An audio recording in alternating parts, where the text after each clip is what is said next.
everybody, and thanks for tuning into this video. And I'm very excited to talk about the 2024 Spirit Heart Cruise. And one of our speakers today is that's going to be on the cruise in 2024, and that's leaving Galveston, Texas on December 8th of 2024, is a fellow Texan from Texas, Kevin Lee. And he is one of our keynote speakers, and we're going to talk about his subject he's going to be speaking on. He was on our 2022 cruise, and Kevin, thank you so much for being here tonight. Oh, thank you for the invitation. Delighted to be here.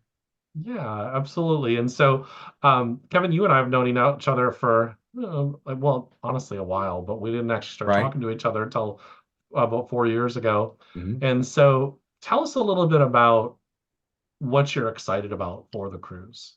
Well, one thing I'm excited about is to get to meet some fellow speakers again, because I believe it was 2022 when we went to the Mayan Riviera, right?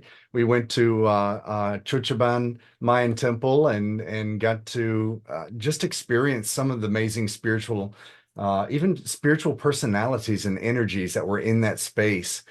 Just as a league of professionals, each of us professionals in our own right. And it was nice to be with people of like kind, people of like mind, and people that thought the way that I thought and saw the world in a magical way that I see it. So that was really a special experience that we had. And I can't wait to experience that again. And this year, I'm excited because we get to leave from my home state, Texas, and Galveston. It's a fun city. But I love the fact that we're going back to the Caribbean because you can never get enough. And I'm really looking forward to speaking and teaching about learning to read oracle cards. It's one of the things that helped me get started intuitively many years ago. And if this kid from Texas can learn how to read oracle cards and can develop his intuitive potentials and mediumistic potentials, if I can do that, you can do that. And so that's why I wanted to go back to some foundational work for teaching on the cruise, because I think it will help a lot of people.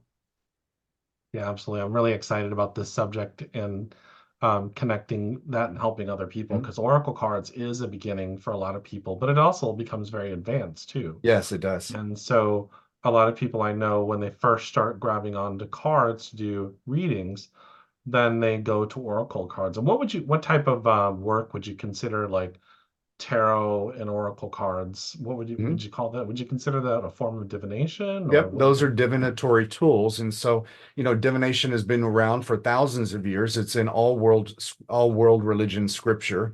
There's references to it. And so it would be the equivalent of ancient times where they used bones or where they used uh, uh, just various elements of nature, shells, feathers, different flowers, different elements of earth.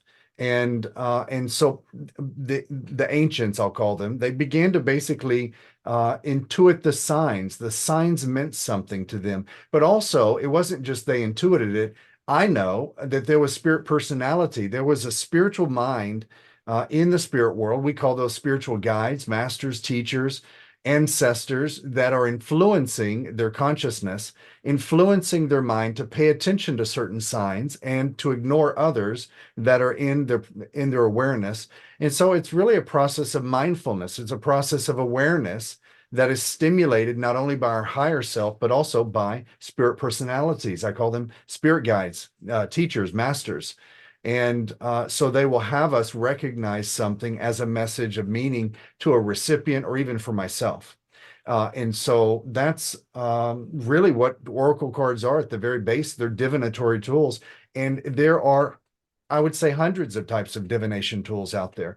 A pendulum is divination, dowsing rods is divination, and it's using tools to help you find an answer.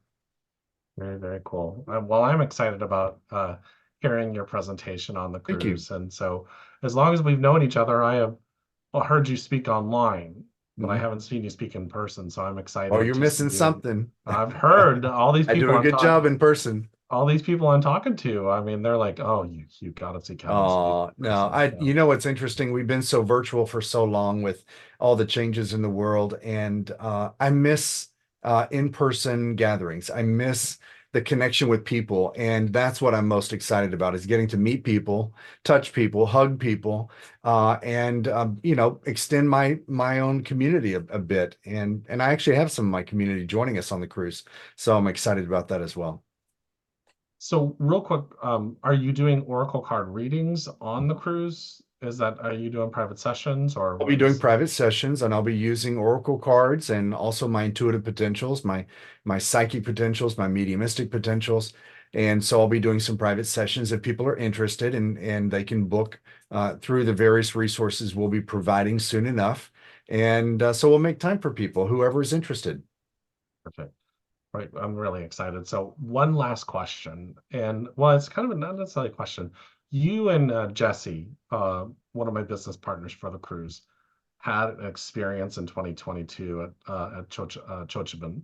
Can Mhm. you tell a little bit about that? So So it was interesting. My buddy Jesse, who is an amazing tour operator for cruises, he was on this trip with us, and we were walking together around this temple. We were checking it out, taking pictures, the best selfie spots, and we were kind of on our own. And it was interesting because I hadn't really opened up that much with all the things that I know and the things that I do metaphysically. And but he knew I had run metaphysical community for a while. And so I began to share, I sense this, I sense that. I'm Spirit is making me aware of something at this temple. Does that make any sense to you? And he began to share his experiences, which had to do with his connection with a spirit person. There were actually, I think, spirit people, a specific type of spirit personality that was hanging around the property. And they were benevolent, they were good, but they were more Amazonian oriented, and they really were there protecting the temple, and they were watching us as tourists, which was interesting. And I hadn't really noticed that because I was sensing all the other things, all the pretty colors and the sounds, and I was a little distracted by the amazing nature. And it was wonderful to watch one of my colleagues really share something very private about what he sensed, and also just the accuracy of it, because we decided to go approach one of the local Amazonian tour guides, and we shared this experience, what he had was aware of, and she confirmed it. And she said that's something they don't tell the tourists. And she was surprised that we non-natives had picked up on that, but it was because we are spiritual practitioners. We're intuitive. very cool, very cool. Yeah, I know that was very special for both you and Jesse, and we're gonna get Jesse to sometime to come on a video and Oh, talk about excellent. it. But um, so Kevin, very excited about you coming on the cruise, and Thank thanks for you. coming and hanging out with us just for a few minutes to tell the people potentially coming on the cruise about what you're going to be speaking about and your experience on the last cruise. And everybody, what are you waiting for? It's December 8th. It's a perfect way to end the year. Yes. If some of you are saying, "But it's Christmas time, bring the kids," this will be their present. This is your Christmas present. Let me tell you a little bit about the Harmony of Seas, and I'll just end in 30 seconds or less. The Harmony of the Seas literally has a video game room, and they also have husband daycare. So for ladies, if you're wanting to come, there's plenty of things for your husband to do, zip lining, or they can just come on in the conference with you. So there's plenty of things for people to do on this ship. It's one of the largest ships in the world, and it is definitely worth coming. So everybody, hope to see you on the Harmony of the Seas and the Spirit Heart Cruise on December 8th of 2024. Thank you so much.